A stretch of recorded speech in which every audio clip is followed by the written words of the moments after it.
Lepo pozdravljeni in dobrodošli v mojem knjižnem kotičku. Tokrat je pred nami nežna zimska pravljica o želvi, ki zime prav nič ne mara. In zakaj ne mara zime? Tako pač je. A kaj se zgodi, ko želva išče miren kotiček za svoj dolgi zimski dremež, pa prav nikjer ne najde prave tišine? Je pa na koncu le uspelo najti primeren kotiček, kjer bo lahko zaprla oči in se potopila v topel spanec? Predlagam, da se udobno namestimo in prisluhnemo simpatični pravljici z naslovom Zimski dremež.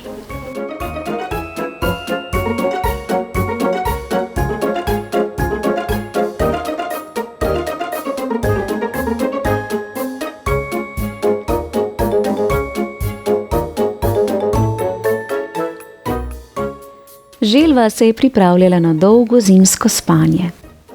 In ravno se je skobacala pod odejo, ko... Čiju? Pozdravljena, želva, je zažvrgolila taščica. Bi se nam rada pridružila pri pevskih vajah? Ne, je zastokala želva. Rada bi spala. Želve ne maramo zime. Zakaj pa ne? Je zažvrgolila taščica. Tako pač je rekla želva in vzela svoje stvari, da bi si poiskala mirnejši prostor. Želva je zlezla v svojo novo posteljo. Ravno je hotela zapreti oči, ko... Tap, tap, tap, tap, tap, tap. Hojla, želva, bi rada izdelovala ledene skulpture z mano? Je vprašal zajec. Ne, je zastokala želva. Rada bi spala. Želve ne maramo zime. Zakaj pa ne? Je vprašal zajec. Tako pač je rekla želva in znova pobrala svoje stvari. Želva je gazila po snegu, dokler ni našla novega prostora za spanje. Postlala si je in se znova zavila v odejo. Ravno je hotela zapreti oči, ko... Bum, pof, bum. Hej, želva, se greš kepat z nami? Je vprašala veverica. Ne, je jezno odgovorila želva. Rada bi spala. Želve ne maramo zime.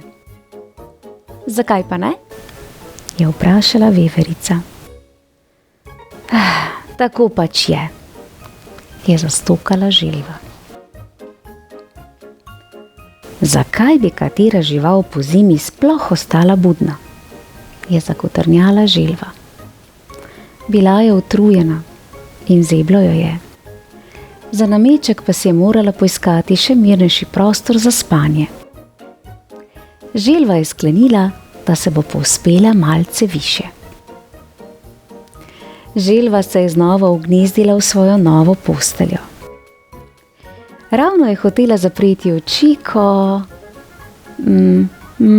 Bom, švis. O ne, je zavpila želva. Štrbunk. Zima mi gre res na živce, je rekla želva. Želva se je povzpela na velik zasnežen hrib. Za majhnim drevesom je našla ravno leseno desko. Prostor je bil kot nalašč za zimsko spanje. Zavila se je v odejo in ravno je hotela zapreti oči, ko... Šuc! Ko je želva švigala po bregu navzdol, se je kar naprej smehljala. Morda pa zima sploh ni tako slaba, je pomislila. In ko je sanmi odletela visoko v zrak, se je kar naprej hihitala. Morda pa zima ne prinaša samo mraza in snega, je pomislila. Jupi! Med drsanjem po ledu je spoznala, da se je motila.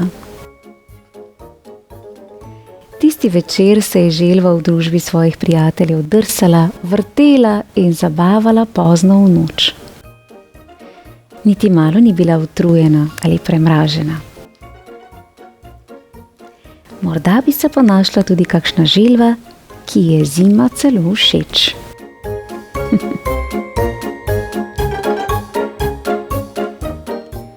Čudovita zimska pravljica.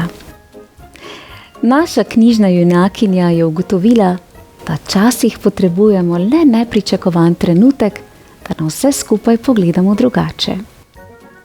Verjamem, da se je želva imenitno zabavala, a na koncu je najbrž polna zimskih dogodivščin tudi prijetno zaspala.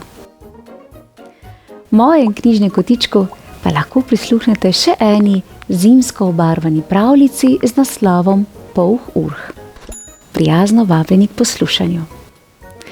Pošiljam vam pravljičen pozdravček v družbi želve. Čau, čau! Res simpatična pravljica. Ja.